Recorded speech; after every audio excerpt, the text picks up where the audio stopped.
freelancer friends. Need to register as self-employed without the hassle? I've got you covered.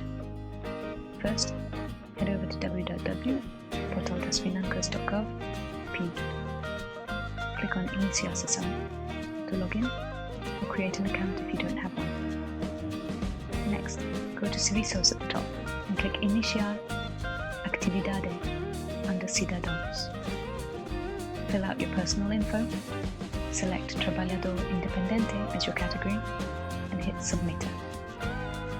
Now, to issue your green receipts every month, go back to Serviços and select Emitir Recibo Verde.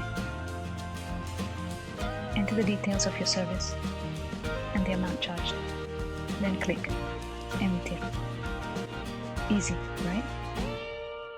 Follow these steps and you're all set as a self-employed freelancer. Don't forget to like, subscribe, and hit the bell for more tips. Catch you in the next video.